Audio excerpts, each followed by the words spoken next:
When a brother or sister leaves this world by suicide, many hearts wonder what happens next. Fears, old beliefs, and the weight of guilt make this transition a hidden topic, often accompanied by suffering both for those left behind and for those crossing the threshold of existence. However, it's important to understand that life doesn't end, consciousness continues. In God's love, no one is lost. Divine mercy welcomes all souls, no matter their pain, choices, or struggles.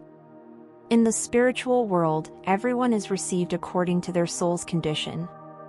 The pain lasts for a while but never without support. Guides, true friends on the eternal journey, are present, offering comfort in the darkest hours. Stay with us until the end, where we'll have a summary of the main lessons from this video, which will surely bring new insights on this delicate subject. Breathe slowly and listen to the silence, it's not empty. Edgar Cayce reported that right after the last breath, the person still feels their own heart but can't find the chest to return to. It's like waking up in an unknown room where the body stayed behind. First comes the shock, I'm still here, then a wave of unfiltered emotions, confusion, sadness, a sense of failure that throbs like an invisible wound. The final scene rewinds endlessly, like a scratched film stuck on the same frame, and the pain changes clothes, wearing guilt, confusion, mourning the act itself. This repetition isn't punishment handed down by cosmic judges, it's an existential shock, the mind trying to grasp its own rupture. Imagine touching the tip of a still electrified plug, the physical body isn't there anymore, but the shock comes back and hurts again. Without the filter of the senses, the emotion arrives pure, without anesthesia. Many spirits try to hold onto a familiar sound, the smell of fresh coffee, any hint of belonging, but slip because they don't yet know how to use this new way of existing. This is where spiritual guides step in. Their vibration is like music so gentle only a hurting heart can hear it. They arrive as flashes of tenderness, offering two things, understanding and guidance. First, they welcome without judgment, then they point to a bright path glowing in the distance. The offer isn't always accepted right away. Guilt and fear build high walls.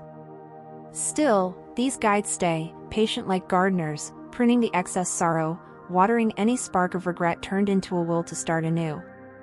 In this gap, we, those of us on this side of the glass, can do more than just remember. The energy of thought travels at the speed of intention. A simple prayer, whispered while drying the dinner dishes, creates a light visible to those trapped in the maze of remorse. Cayce described this act as a beacon piercing through psychic fog. That's why every affectionate memory is like a clean sheet spread over a bed of pain. If this topic resonates with your life, sharing your experience in the comments can serve as a bridge for those reading silently. Your story might be the hand another soul needs to hold. Not all presences find the way that soon.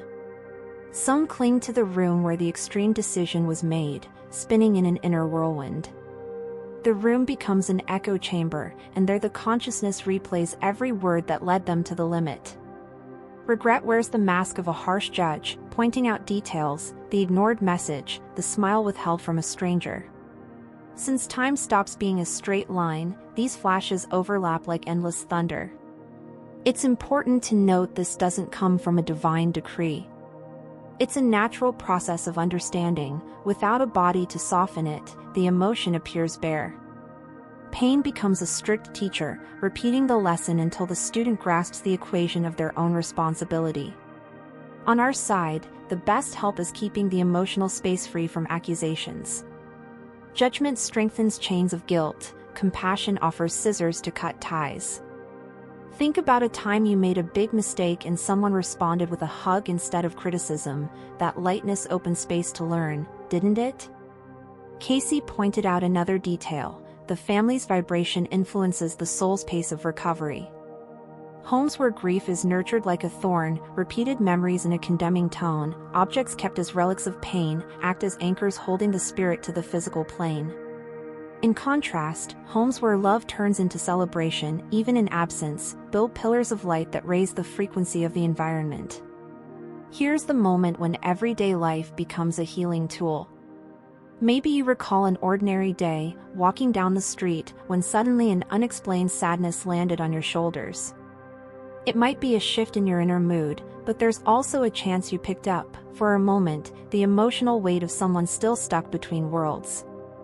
If something like this happens, try visualizing a white flame expanding from your chest and sincerely wish that any being in suffering finds support. It takes no time, requires no elaborate ritual, and can open a skylight in a dark corridor beyond. Now imagine the power of this multiplied. If thousands of people made this gesture before sleeping, we'd create a chain of healing intentions capable of sweeping entire shores of sorrow. Every kind thought is a grain of sand removed from the river of pain, blocking the way for souls who died by suicide. The effect spreads quietly, reaching busy streets, hospitals, schools, and especially the gray labyrinths where certain consciences wait for help. Inside these corridors, the density can be so thick that guides use key memories, the smell of a cake, a friend's laugh, the swing of a childhood tree, to pierce the fog. These are gentle invitations for the spirit to remember the taste of being alive. Many respond with tears that don't fall from any face but wash their soul with a torrential force. Others withdraw, afraid to find, beyond the glowing door, the accusation they cast on themselves. Notice how this cycle involves all of us. Self-inflicted death isn't a solitary journey, it casts a net of consequences crossing families, communities, and even strangers who pick up waves of sadness without knowing where they come from. Every act of loving attention stitches a repair point in this net, stopping the tear from growing. But this is just the beginning. Deeper layers of pain and healing wait for those willing to see beyond the veil. Although human compassion is a balm, the final healing work happens behind the scenes of physical reality, in a territory of vibrations so subtle our ordinary senses never catch them. Cayce described vast halls where light has a timbre, as if each color were also a sound. There, spirits in recovery rest on a kind of energy bed that pulses based on each one's needs. No thrones or courts. Imagine hospital rooms where invisible nurses adjust the brightness according to how pain fades or intensifies. In these spaces, the first care is silencing the echo of the last act so consciousness doesn't confuse itself with the event that tore it from matter. From outside, all you see is a gentle glow, like dawn in a windowless room, but inside a deep cleaning is happening. Memories of anguish are gathered, washed in wells of tenderness, and returned without thorns. When the shock lessens, a silent invitation arises, not a question, but a vibration filling the chest with the same mute message: are you ready to understand? Understanding doesn't mean punishing yourself again, it's about expanding your view to include all the threads that wove the extreme act. For this, guides project experience scenes not as simple replays, but as multisensory experiences. Those who saw their own farewell start to feel the shock the news caused their mother, notice the awkward silence in their siblings' eyes, hear the swallowed cry of a friend who never dared ask for help. Each other's emotion passes through the spirit's field like a warm wave, neither sharp pain nor joy, just unavoidable truth. The mind then stops being an isolated protagonist and becomes part of a living network where all gestures resonate. At this point, emotional blockages start to dissolve. Regret becomes a bridge, not a lock. Heavy guilt reshapes into mortar capable of supporting new purposes. There's no clock measuring how long this takes. For some, remorse fades like paint bleaching in the sun, for others it settles as a long inner winter, where acceptance falls in persistent flakes. In every case, mercy remains available, like a lit fireplace waiting for a tired traveler. You might notice this stage reflected in vivid dreams. Maybe you meet again with someone who left, but now serene, radiating a soft light. Notice the feelings. If the hug feels real, it's a sign the veil thinned for a moment. Share in the comments if you've had a similar experience. Your story might reassure someone that love keeps orchestrating reunions beyond cemeteries. When understanding deepens, the desire to make amends is born. Many spirits ask permission to whisper intuitions to the hearts they once hurt. Suddenly, you decide to start therapy, change your diet, write a forgiveness letter. Small epiphanies that appear out of nowhere may carry the signature of someone healing on the other side. If you notice persistent coincidences, a phrase repeated by different people, a song playing every time nostalgia hits, take it seriously. It might be a subtle invitation to turn pain into shared learning. Don't confuse mercy with impunity. In the universe, every choice creates a pedagogical consequence. After energetic restoration comes the dive called the life review. There's no external judge, only expanded self-reflection. The soul re-examines every word, every look, and feels in its own emotional field the effect caused in others. It also relives the relief offered in rare moments when it embraced someone without asking for anything in return. In this hall of emotional mirrors, it's understood that giving up one's own existence interrupted not only an individual journey but also collective plans for growth. And, paradoxically, it's discovered that nothing is lost. Every harm contains within itself the key to repair. Meanwhile, we, the living, remain essential. Loving handling of grief sends waves that reach the healing halls directly. Sobbed cries stifled by shame, harsh phrases like "he was a coward" blow a cold wind over wounds still healing. Meanwhile, serene prayer and joyful memories that bring a smile warm the vibrational atmosphere. If you liked learning this, hit the little heart below. That click spreads stories of hope through the algorithm and reaches those who might need comfort.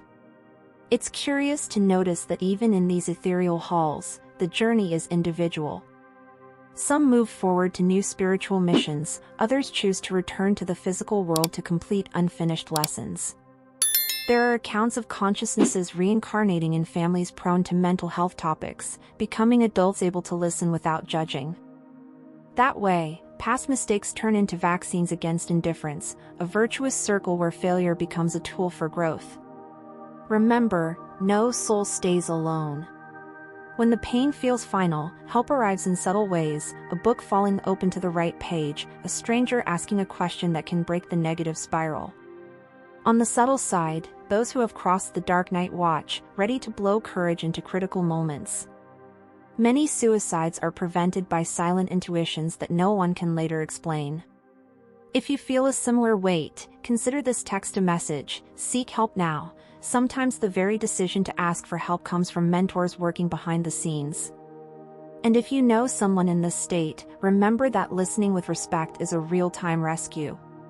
Inside the rooms of restoration, light works like smart medicine: magenta dissolves guilt, sea green calms fear, gold reignites self-confidence. There are no sermons here, just silent acceptance. When memory stings, these color spectrums gently massage the remembrance until its sharp edge softens. With vibration stabilized, future planning begins. Mentors show possibilities like living maps, reincarnate in humble surroundings to learn resilience, or live a short but influential life dedicated to suicide prevention. Nothing is forced. Freedom remains a universal law, even after the break. In this preparation, subtle signs may reach the living: an old perfume in the hallway, a song that plays out of time. If you notice, welcome it with affection and send a grateful thought back. Small gestures strengthen invisible bridges. If this conversation lights up your own path, tap the support button and share it with anyone who needs gentle words. These simple clicks spread comfort beyond the screen. In the final segment, we'll see how the active compassion of the living speeds up the soul's ascension and which daily practices can turn any home into a permanent beacon of healing. When the psyche finds enough strength to walk again, the architecture of these restoration halls fades away like morning mist, revealing landscapes more vivid than any high-def screen. Hills that smell like childhood, golden rivers singing the traveler's name, birds spreading memories of courage over the glowing skin of the awakened. This scene isn't a prize or utopia, it's the study environment where each soul learns, in practice, how to turn their own story into fertile soil. There, dialogues happen without sound, ideas take shape, becoming images that fit like crystal pieces. When a consciousness finally realizes nothing was taken from them, neither the chance to love nor the opportunity to serve, a different light shines in the chest center, a seed of purpose ready to sprout. This is where the great link between worlds enters. Any kind thought we send out, a loving memory, a sincere "I forgive you" whispered softly, echoes in this valley like a bell calling for class. The spirit receives the vibration, feels seen, and moves forward with renewed energy. That's why nurturing hopeful stories down here is as precious as water in the desert. If, while watching, something inside you whispers a loved one's name, let your heart send a message of tenderness right now. The reply might come back as lightness sliding down your back with no logical explanation. Sometimes communication gets clearer. A book falls from the shelf to the page that talks about new beginnings. A stranger repeats a phrase only you and that departed relative used. The clock stops at a time loaded with personal meaning. Don't write off these moments as mere coincidence. They are raindrops before a storm of revelations for those who choose to look up. Each sign asks for calm attention and, when welcomed, strengthens the vibrational bridge between worlds. Sharing these small miracles in the comments isn't vanity, it's service. Someone struggling with the same doubt might find in your story the key to the next step. Within the course of compassion, we learn that loving doesn't mean holding on tightly. Uncontrolled sobbing and candles lit in despair can create mirrors of pain that send back to the spirit the same anguish it tries to let go. It's better to turn longing into a gentle breeze, sing that favorite song, cook the recipe that sparked laughter in the kitchen, give time to listen to someone facing the same fight. Simple acts work like light capsules sent by interdimensional mail. If you feel like sharing this video with people suffering silently, do it without hesitation. The gesture could open trenches of love in a mind flirting with the abyss. It's worth emphasizing that full healing doesn't end with intellectual understanding.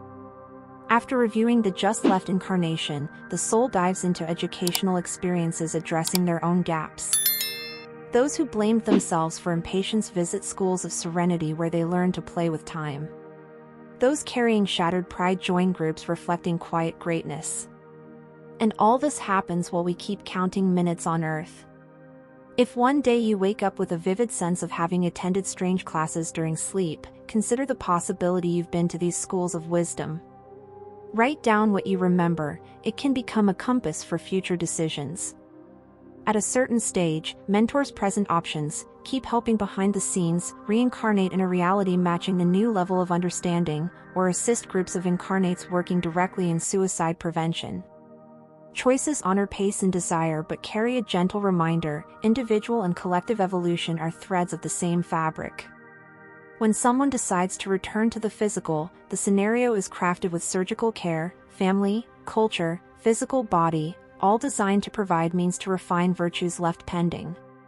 Sometimes the incarnation is short, serving as an emotional catalyst for parents, siblings, and friends. Other times, it extends for decades, dedicated to listening, advising, and saving lives contemplating the same extreme act.